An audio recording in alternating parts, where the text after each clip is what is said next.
Hello my dear friends, कैसे हैं आप लोग। आशा है आप सभी लोग खुश होंगे और स्वस्थ होंगे। जैसा कि कल हमारे इंट्रोड्यूस वीडियो में आपको बताया गया था कि अब से एजुकेशन प्लानेट चैनल पर आपको अब जनरल कंपटीशन की तैयारियां भी करवाई जाएगी, जिसमें आज पहला वीडियो आपके समझ प्रस्तुत है। आइए आगे के आज के इस वीडियो में हम जनरल कंपटीशन के बेसिक कैलकुलेशन को कैसे तेज़ी से करेंगे। कॉम्पिटिटिव क्लास जो है आज के ज़माने में हमारे लिए बेहद ज़रूरी है, क्योंकि हर कोई चाहते हैं कि हम पढ़ करके अपने लाइफ में कुछ अचीव करें, अपने माँ बाप के सपनों को पूरा करें। तो ये बिल्कुल हमारे स्कूल लाइफ के ही जैसी ही पढ़ाई होती है, पर थोड़ा सा उससे हट के होती है। जहाँ पर हम स्कूल लाइफ में अपने किसी भी क्वेश्चंस को पूरे डीपली में उसको बना करके व्याख्या करके बनाते हैं, परंतु कॉम्पिटिटिव एजुकेशंस में हम उसी क्वेश्चन को कम सेकंड में कम सॉल्यूशन के साथ उसको बनाते हैं। और जैसा आपको पता हो कि मैथ का सबसे बेसिक चीज़ है उसका सिंप्लीफिकेशन यानी कैलकुलेशन, यानी आप जितनी तेज़ी में कैलकुलेशन कर सके उतने ही जल्दी आप सवालों को सॉल्व कर सकेंगे। आज आपको कॉम्पिटिटिव मैथ के हम बेसिक कैलकुलेशन कैसे तेज़ी से कर सके बताएंगे, जिसका आज पहला चैप्टर होगा सरलीकरण।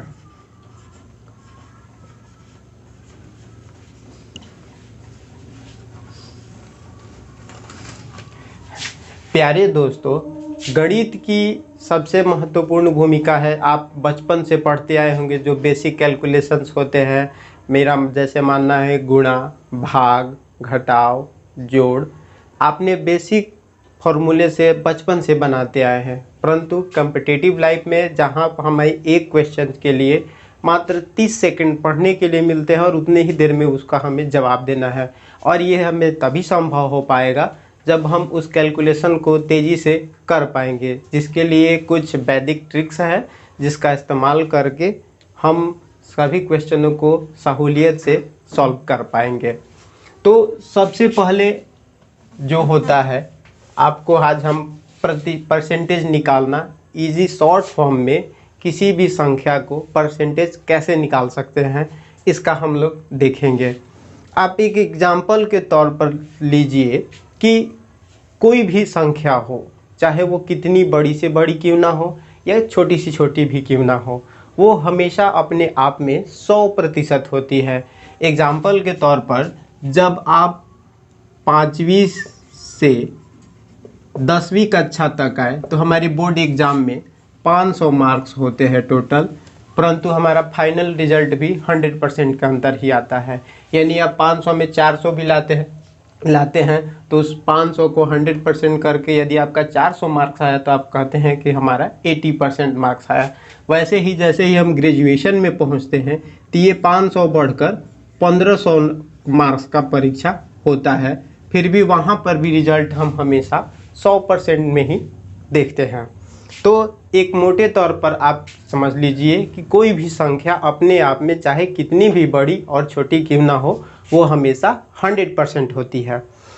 अभी तक आप जैसे मान लीजिए कि किसी भी संख्या का 400 का आपको 50% निकालना है, तो आप ऐसे करते होंगे 400 गुना 50, परसेंटेज हटाने के लिए 100, 50 दूना 100, 2 से 200 यानी 200। लेकिन मेरे मित्रों, हमें कॉम्पिटिटिव क्लास में एक OMR पत्र मिलता है और क्वेश्चन के साइड में ही एक पेपर मिलता है, और इतना सारा सॉल्यूशन हम नहीं कर पाएंगे, करने के लिए जगह कम पड़ेगा। तो इसीलिए अगर हम इसको कॉम्पिटिटिव लाइफ में इसको बनाना होगा तो आइए देखते हैं कि इसको कैसे इजी वे में कर सकेंगे। सबसे पहले आपको अपना परसेंटेज वैल्यू को याद रखना होगा भिन्न तौर पर, जैसे कि 10% का भिन्न मान 1/10 होता है, 20% का भिन्न मान 1/5 होता है, 25% का भिन्न मान 1/4 होता है। उसी प्रकार 50% का वैल्यू 1/2 होता है, 75% का वैल्यू 3/4 होता है।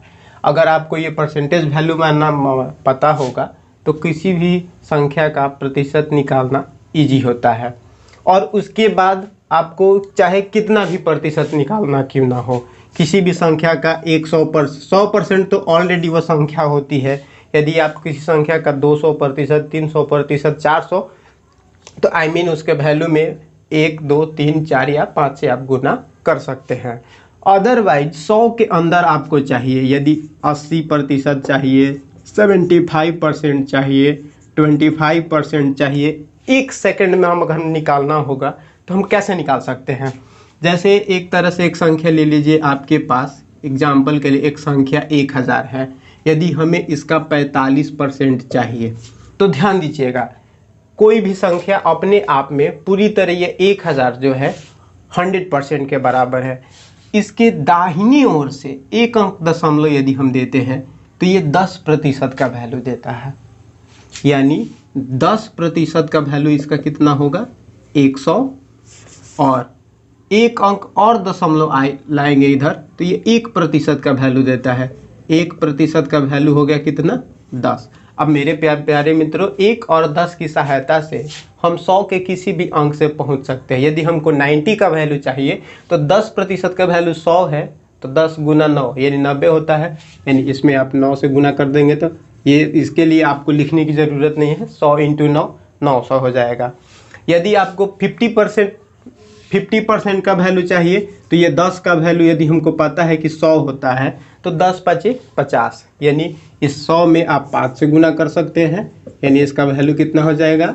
यानी 1000 का यदि आपको 50% पूछा जाए तो दाहिने ओर से एक अंक रखेंगे, ये 10% का वैल्यू 100 और 100 × 5 यानी 500 हो जाएगा। ये तो रहा एक मोटे तौर पर दशांश। यदि बीच का कोई पूछ दे 84, 83 या 86, तो इसको देखिए हम लोग कैसे निकालेंगे।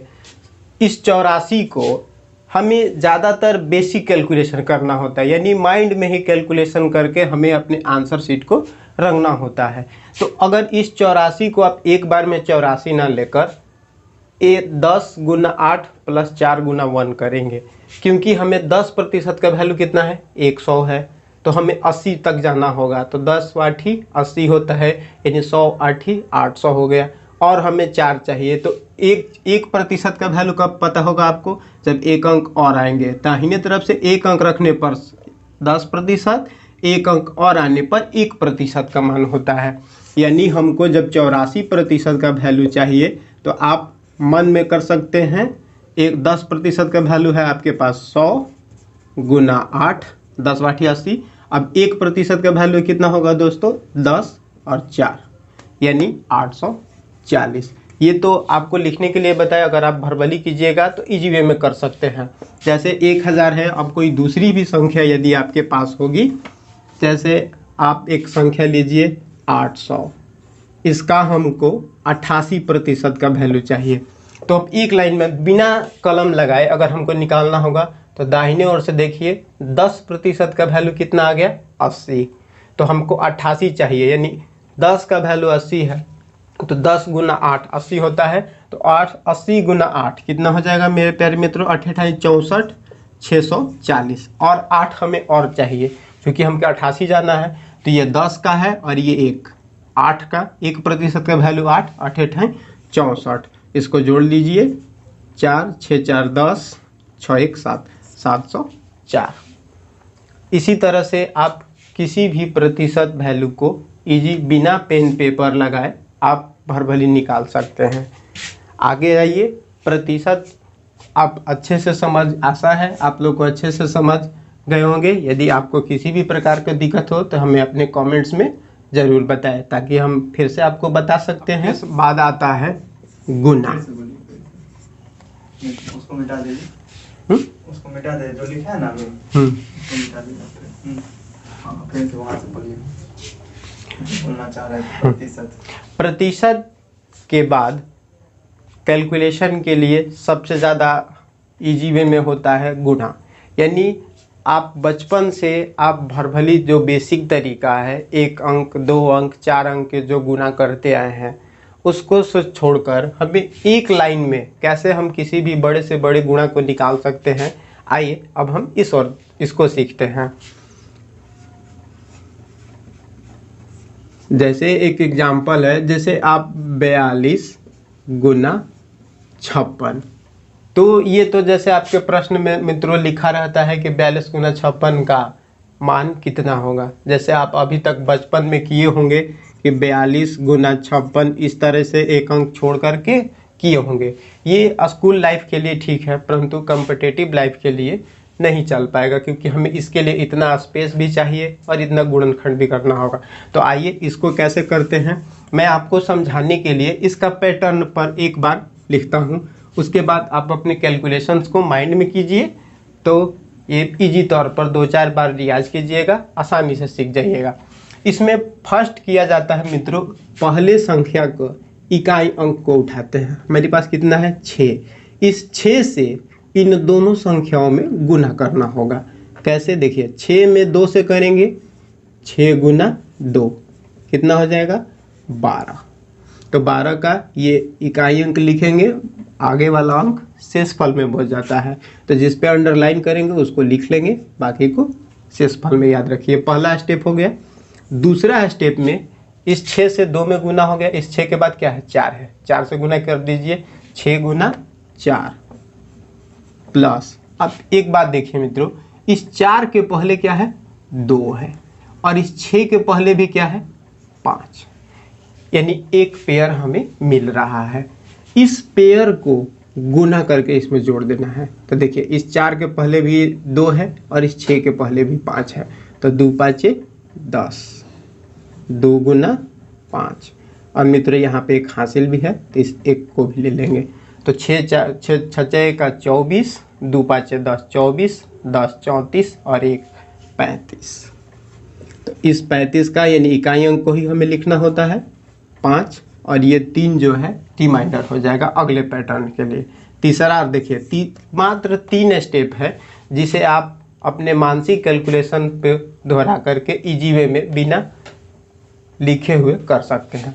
तो तीसरा फाइनल स्टेप में होगा, इस 6 से दोनों अंकों में गुना करने के बाद बारी आती है 5 की। तो 5 से मित्रों हमें सीधे अंतिम अंक में गुना करेंगे, यानी 5 चौका देखिए 5 गुना 4, 5 चौका 20। यहाँ पर एक ध्यान देने वाली बात है मित्रों कि इस 5 के बाद कोई अंक नहीं है, लेकिन 4 के बाद 2 है। तो हमें पेयर का गुना तभी करेंगे जब हमें दोनों ओर संख्याएं मौजूद हो। तो इस 4 के पहले 2 है, परंतु इस 5 के पहले कोई भी अंक नहीं रहने के कारण इसमें पेयर नहीं बन रहा है। तो सीधे 4 गुना 5 20 हो गया, और यहाँ पे देखिए एक 3 शेषफल बचा हुआ है, तो 3 और ले लीजिए, 4 5 20 3 23। अब कुछ नहीं है तो फाइनल लिख लीजिए। अब देखिए यदि आप इसी को बेसिक पे करते तो इतना ही आता, 42 गुना 56, 6 दूना 12, 6 6 का 24, 1 25, 5 से करते तो 5 दूना 10, 5 का 20, 1 21, 2 5, 2 1 3, 2 23 52, 23 52। इसमें इतना लिखना पड़ा मित्रों, ये आपको बताने के लिए हमने बताया। अगले बार से आप अपने इस कैलकुलेशन को मन में कर सकते हैं और आसानी से सॉल्व किसी भी 2 अंक गुना को आप इजीली में से। दूसरा एक एग्जाम्पल लेते हैं, जैसे मान के चलिए आपके पास है 46 गुना 48। तो देखिए ये स्टेप हमने ऊपर लिख दिया है, दूसरा आपको बताते हैं एक एग्जाम्पल में। सबसे पहले इस दूसरी संख्या के पहले अंक को उठाइए, 8 छक 48 की 8, यहीं पर आप रिमाइंडर लिख लीजिए, नीचे 4 है। 8 चौका 32, 8 से 6 में हो गया, 8 से अगली बारी में 8 चौका 32। इस देखिए 4 के पहले 6 है और इसमें 8 के पहले 4 है, इसका एक पेयर बन रहा है। तो 8 चौका 32, 6 6 का 24, 32 से 24, 32 4 36 और 20 56, और ये 4 हासिल है, इसको जोड़ दीजिए, 56 4 60 का 0। अब आपके पास रिमाइंडर कितना है 6 है। 8 का काम खत्म हो गया, बचा है 4। 4 से इसमें सीधे अंतिम में गुना कीजिए, 4 चौका 16, देखिए इस 4 के पहले 6 है, लेकिन इस 4 के बाद कोई अंक नहीं है, तो पेयर नहीं बन रहा है, सीधे इसी में गुना होगा। 4 चौका का 16 और ये 6 हासिल आपका बचा है, तो 16 4 20 2 22। बिल्कुल सरल माध्यम में एक लाइन में बन गया मित्रों। ये लिखने की भी ज़रूरत आपको नहीं पड़ेगी, आप प्रश्न के ऊपर भी पेन पेपर से मानसिक कैलकुलेशन करके इजी वे में कर सकते हैं। एक एग्जाम्पल आपको और देते हैं, जैसे लीजिए 56 गुना 67, तो इस पे सीखते हैं। देखिए 7 में 6 से गुना करेंगे, 7 छक 42 का 2 हाथ में 4। अब इस 7 से अगले 6 में हो गया है, 5 की बारी है, 7 5 6 35 और 6 6 का, देखिए इसके पहले इस 5 के पहले 6 था, 7 के पहले भी 6 है, यानी इनका एक पेयर बन रहा है, तो इन पेयर का गुना करके जोड़ेंगे हम। 7 5 35 6 6 का 36, तो 35 6 41 और 30 71, और यहाँ पर भी मित्रों हासिल 4 है, 71 4 75 की 5 हाथ में लगेगा 7, ये 7 हो गया है। अब 6 की बारी है, तो 6 से सीधे अंतिम में करते हैं, 6 5 30 और 7 37। आशा है आपको जितने भी ये एक ही बात, ये एक कहते हैं ना कि हर रोग की एक रामबाण औषधि होती है। बिल्कुल ये मित्रों 2 अंक की किसी भी, चाहे कितनी भी बड़ी व्यंजक क्यों ना हो, गुना करने का सबका तरीका एक ही है। आपको हर गुणनफल के लिए अलग अलग तरीका बनाने की ज़रूरत नहीं है, एक ही है, बस अंकों का अंतर है। ये आपका विस्तारित रूप है, ये कैसे पैटर्न चलता है, और ये आप मानसिक कैलकुलेशन के द्वारा कर सकते हैं। आइए 2 अंकों के गुना के बाद हम एक 3 अंक वाला भी देखते हैं। बिल्कुल सेम मेथड है मित्रों, जैसे 2 अंक वैसे 3 अंक।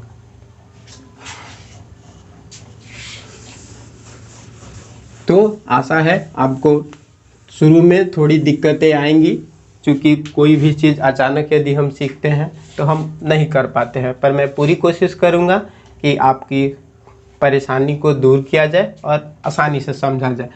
जैसे 3 अंक यदि हम गुना करेंगे, 421 गुना 123, देखिए इसमें भी सेम उसी तरीके से करेंगे जैसे हमने 2 अंकों में किया था।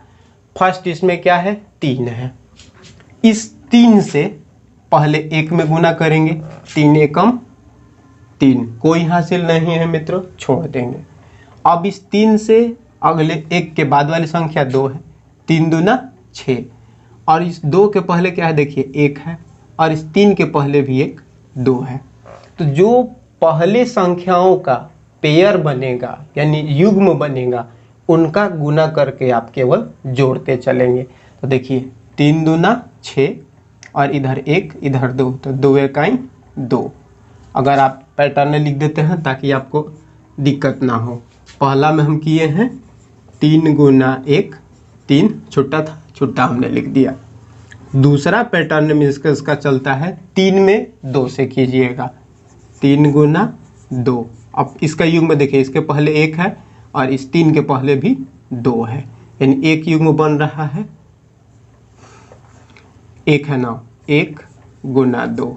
देखिए इस 2 के पहले 1 था और इस 3 के पहले भी 2 है। अब देखिए इस 1 के बाद कोई नहीं है, लेकिन इसमें 2 के बाद 1 है। जब तक पेयर नहीं बनेगा दोनों तरफ, हम गुना करके नहीं जोड़ेंगे।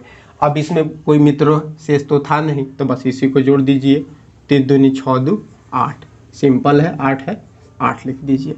अब इस 3 से 1 में भी हो गया, 2 में भी हो गया, अंतिम टर्म है 4, यानी तीसरे टर्म में हम क्या करेंगे, 3 गुना 4। देखिए 3 के बाद 4 हो गया। अब इस देखिए 4 के जब दाहिने तरफ बढ़ेंगे तो इधर 2 है, और इस 3 से न गुना आ रहा है, 3 के बाएं तरफ बढ़िएगा तो 2 है, यानी एक पेयर ये बन गया। इस 2 के पहले भी 1 है और इसमें भी 2 के पहले 1, यानी 2 पेयर बन रहे हैं मेरे पास। इन दोनों पेयर को गुना करके आपको जोड़ना होगा। तो 3 से 3 गुना 4 प्लस इधर से देखिए 4 के पहले 1 2 है और इसमें 3 के पहले भी 1 2 है, एक पेयर। इस 2 के पहले भी 1 है तो 1, और इस 2 के पहले भी 1 है, 1, यानी इसमें 2 पेयर बन रहे थे 3 से अंतिम गुना करने के बाद। अब हासिल नहीं है तो छोड़ दीजिए, जोड़ दीजिए। 3 चौका 12, 2 दूनी के 4, 12 4 16 और 1 17। 2 जीडीज में आ गए मित्रों, 17 आया है तो इसका केवल 7 लिखिएगा। एक आपका रिमाइंडर यानी शेष हो जाएगा। चौथा टोटल 5 टर्म में जाता है। धीरे धीरे आप अपनी इसे आत्मसात कर लीजिएगा और प्रयास कीजिएगा कि मानसिक रूप से ही कर सके। अब इसमें देखिए, ये जो 3 था, इस 3 से इकाई अंक से ही सभी तीनों अंकों में गुना करना होगा। बाकी के आगे के जो 2 अंक बचेंगे, चाहे 3 अंक हो, सीधे अंतिम में गुना होगा।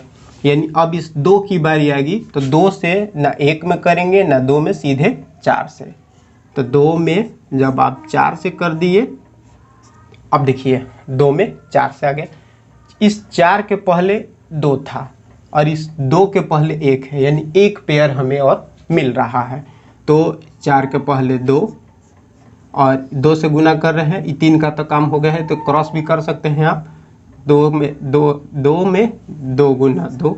अब यहाँ पे देखिए, 2 में 4 से किए हैं तो यहाँ पे 2 था और 2 के पहले 1 है तो 2 नहीं 1 होगा। अब देखिए यहाँ पे 2 के पहले 1 है, इसके बाद कोई अंक नहीं है। इसमें 2 के पहले भी 1 था, तो अब इसको कर रहे। अब आगे कोई पेयर नहीं बन रहा है, क्योंकि 2 में 4 से किए तो 4 से पहले 2 था, इसमें पहले 1 है, लेकिन इसके पहले 1 के पहले कोई संख्या नहीं, तो बस 2 ही पेयर बना। तो 2 चौका 8 और ये 2 इकाई 2, 8 है 2 10 और मित्रों हासिल 1 यहाँ पे है।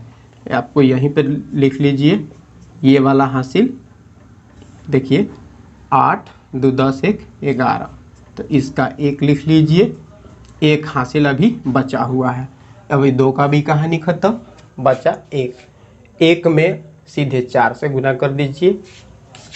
5वां और आखिरी स्टेप है 1 गुना 4। अब देखिए 4 के पहले 2 था, लेकिन यहाँ पे 1 के पहले कोई भी संख्या नहीं है, तो ताली मित्रों एक हाथ से नहीं बजती है। तो जब तक हमें दोनों तरफ पेयर नहीं मिलेंगे, हम गुना को नहीं करेंगे, उनके पेयर को नहीं गुना करेंगे। यानी यहीं पे एंड हो जाएगा 1 गुना 4, लेकिन यहाँ पे देखिए 1 हासिल बचा हुआ है प्लस 1, तो 4 इकाई 4 1 5, ये फाइनल 5। तो ये जो प्रसारित है आपको बताने के लिए किए हैं। आप धीरे धीरे प्रयास कीजिएगा और सारे एग्जाम्पल को लेकर के कैलकुलेटर की मदद से, तो आप देख लेंगे कि आपका एक लाइन में ये गुणनखंड आ जाएगा। जैसे एक एग्जाम्पल और आपको हम बता रहे हैं, जैसे हम कर रहे हैं। जैसे अगला हमारा 3 अंकों का गुणनफल होगा 523 गुना 369। ये हमारे पास एक संख्या है, इसको हमें गुना करना है। आप बेसिक वाला जो करते हैं उसको ना करके एक लाइन में बिना पेन लिखे कैसे कर सकते हैं डायरेक्ट। देखिए 9 में इसका प्रसारित रूप आपको बता सकते हैं, अगर नहीं समझ में आएगा तो 1 या 2 बार रिपीट करके आप देख सकते हैं। तो फर्स्ट करते हैं दाहिने तरफ से। 9 में इस इकाई अंक में तीनों से गुना होगा, बाकी के जो 2 अंक हैं सीधे अंतिम में होगा। तो 9 में जब 3 से गुना करेंगे तो 9 तिया 27 हासिल 2, 9 दूना 18। 9 में 3 हो गया मित्रों, तो 9 में 2 से करेंगे, 9 दूनी 18। देखिए 2 के पहले 3 था और इस 9 के पहले 6, एक पेयर मिल रहा है। यहाँ पे अगर आप पेयर समझ रहे हैं तो देखिए दोनों पे हमने एरो बना दिया है। 9 में 3 से गुना ऑलरेडी हम कर चुके हैं। 9 की बारी है अब 2 से, तो 2 के पहले 3 था और इस 9 के पहले 6 है। देखिए 3 के पहले कोई नहीं है, लेकिन इसमें 6 के पहले भी एक 3 है, तो जब तक पेयर नहीं मिलेगा हम गुना नहीं करेंगे। तो 9 दूना 18 और 3 छक 18, 18 18 36 और 2 38 का 8 हासिल बचा 3। अब देखिए 9 से 2 में भी हो गया, अब 9 से 5 में करेंगे, 9 5 45। तो अब देखिए इस 5 के पहले 2 और इस 9 के पहले 6, फिर इसके पहले 3, फिर यहाँ भी 3, यानी अपनी अपनी बारी के क्रम के अनुसार। यानी इस 2 का पेयर बैठेगा 6 के साथ, इस 3 का पेयर बैठेगा इसके साथ अंतिम वाले गुणनखंड में। तो 9 5 45 और ये देखिए 2 छक्का 12 तो 45 12 45 2 47 10 57 और तितरी का 9 57 9 57 3 60 और 6 66 और ये 3 हासिल 66 और 3 69 का 9 हो जाएगा मित्रों। अब हासिल बचेगा 6। जो भी आपको दिक्कत होगी केवल इस इकाई डिजिट से, क्योंकि इस इकाई डिजिट से आपको तीनों में करना होता है, बाकी की जो संख्याएं होगी सीधे अंतिम में आप कर सकते हैं। तो 9 हो गया है, अब बचा है मेरे पास क्या 6। तब 6 से आप सीधे अंतिम में गुना कर दीजिए, 6 5 30। देखिए 6 5 30। अब पेयर जरूर देख लेंगे एक बार, 5 के पहले 2 6 के पहले 3, यानी एक पेयर यहाँ भी बन रहा है। तो 6 5 30 और 2 3 6, तो 30 का 6 36 और ये 6 36 6 42, 42 का 2 हाथ में लगेगा 4। चलिए 9 का भी गुणनखंड हो गया, 6 से भी हो गया। अब मेरे पास बचा है 3 का, तो 3 से सीधे अंतिम में कीजिए, 3 5 15। 5 के पहले 2 है लेकिन यहाँ पे कोई संख्या नहीं है तो पेयर नहीं बन रहा है। तो 3 5 15 और ये 4 19 हमारा गुणनखंड आ चुका है मित्रों। कितना भी बड़ी सी बड़ी हो, आप देखिए कंपटीशन लाइन में हमें बार बार रिवीजन करने की ज़रूरत होती है। एक बार रिवीजन करके आप स्पीड बना लेंगे तो इजी वे में कर सकेंगे, जैसे हम कर ले रहे हैं। अब गुना के बाद आता है मित्रों बोर्ड मास नियम। तो बोर्ड मास आप बचपन से ही जानते हैं कि पहले ब्रैकेट को सॉल्व कीजिए, फिर ऑफ का, फिर डिवाइड, मल्टीप्लाइकेशन, सब्ट्रैक्ट और ऐड। तो उसको अभी हम रहने देते हैं। उसके पहले एक शॉर्ट मेथड और है, स्क्वायर, वर्ग और वर्गमूल। ये जो है बेसिक कैलकुलेशन के शॉर्ट मेथड हैं, जो किसी भी गणित को बनाने में अक्सर इनका प्रयोग आ जाता है। आप किसी भी संख्या के वर्ग को शॉर्ट टर्म में कैसे निकाल सकते हैं और उसका वर्गमूल आपने बचपन में पढ़ा होगा, खासकर 8वीं कक्षा में वर्ग और वर्गमूल से आपका परिचय हुआ है। उसमें आप गुणनखंड विधि या भाग विधि का प्रयोग करते थे, परंतु हमारे जनरल कंपटीशन लाइफ में इसको हम बहुत ही शॉर्ट टर्म में बनाते हैं। इसका 1-2 एग्जाम्पल आपके सामने हम रखेंगे। तो वर्ग का 2 तरीके, 2 रेंज है, एक 1 से लेकर के 99 तक और एक 100 से लेकर के 999। यानी इससे बड़ा वर्ग मित्रों नहीं पूछ सकता। अगर आ सकता है तो संभावना उसका भी उपाय हम आपको बता देंगे, लेकिन अधिकतर इसी दोनों के संख्याओं के बीच के वर्ग को हमें निकालने के लिए अक्सर प्रश्न देखने को मिलता है। जैसे 1 से लेकर के अगर 99 तक के बीच के वर्ग को हमें निकालना होगा तो हम क्या करेंगे। जैसे आपको 1 से 20 तक तो इजीली वे में सबको याद ही रहता है, तो अगर आपको नहीं याद है तो आप लिख करके उसको याद कर सकते हैं। 20 के आगे की हम बता सकते। ये ऐसी विधि है जो आप किसी भी संख्या के वर्ग को आप निकाल सकते हैं। जैसे हम छोटी संख्या से शुरू करेंगे, 10 तक तो इजी है क्योंकि 10 तक तो टेबल ही याद रहता है आपको। मान लीजिए आपको 14 का वर्ग निकालना है, तो इसका स्टेप आपको हम समझा दे रहे हैं। फर्स्ट स्टेप में हमको करना है, देखिए इकाई अंक पे क्या है 4, 4 का स्क्वायर कर दीजिए, 4 चौक पहला, 4 का स्क्वायर 16, 16 इकाई अंक लिख लीजिए 6। अब देखिए एक हासिल है, इसको बाद में हम देखेंगे, जोड़ लेंगे। अब देखिए इस 4 में 1 से गुना कर दीजिए, 4 इकाई 4, 4 दूनी 8, 4 में 1 से गुना, फिर इसी को 2 से गुना, 4 इकाई 4, 4 दूना 8 और एक हासिल यहाँ पर है, तो 8 है 1 9। अब देखिए इतना दूर हो गया। अब यहाँ पर बचा है इकाई अंक, जो दाहिनी के जगह पर क्या है 1 है। इस संख्या का वर्ग कर दीजिए, अगर हासिल होगा तो जोड़ देंगे, नहीं होगा छोड़ देंगे।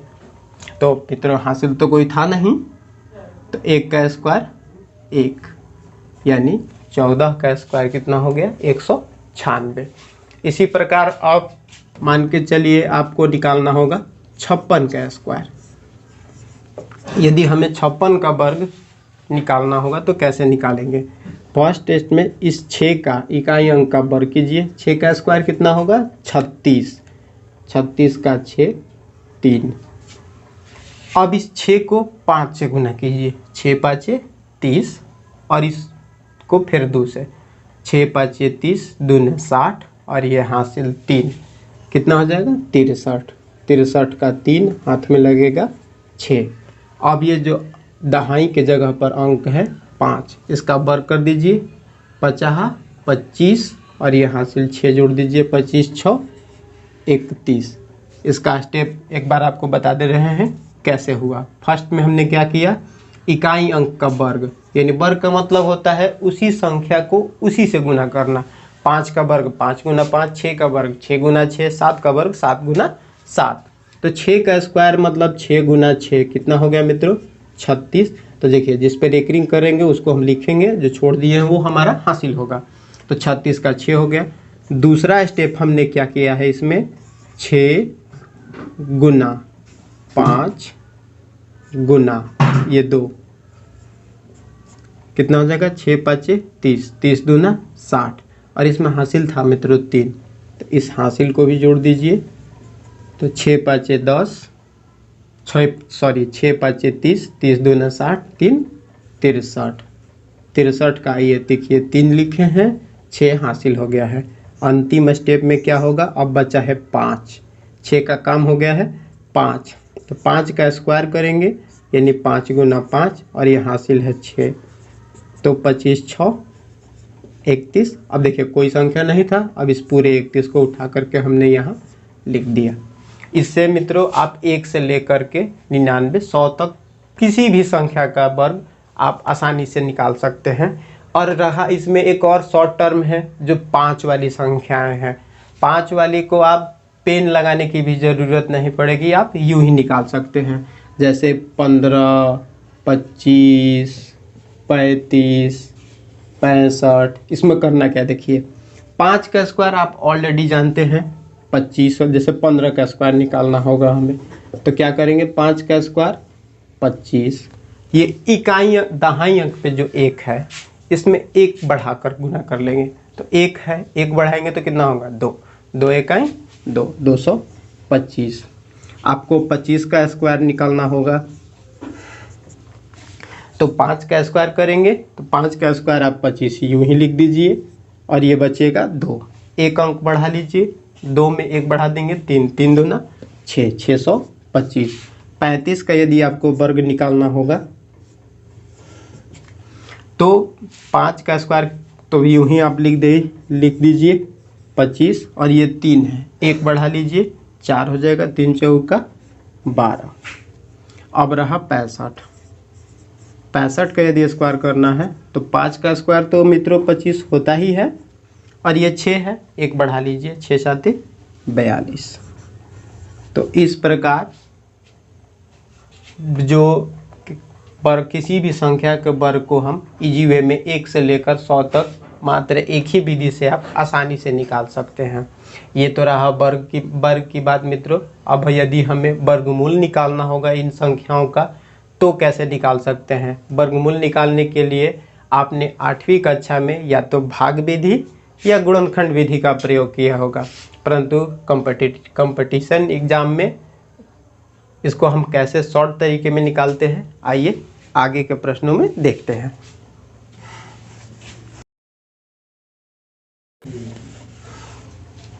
जैसे देखिए वर्गमूल,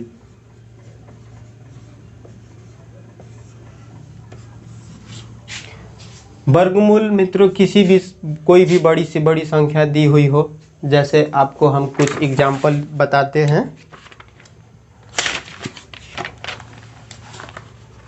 जैसे एक संख्या लिखा हुआ है 1024, इसका आपको वर्गमूल, तो आप 8वीं कक्षा में या तो इसका आप गुणनखंड विधि से सीखे होंगे या भाग विधि से, परंतु कॉम्पिटिटिव एग्जाम में हम क्या करते हैं, देखिए बड़ा ही इजी तरीका है।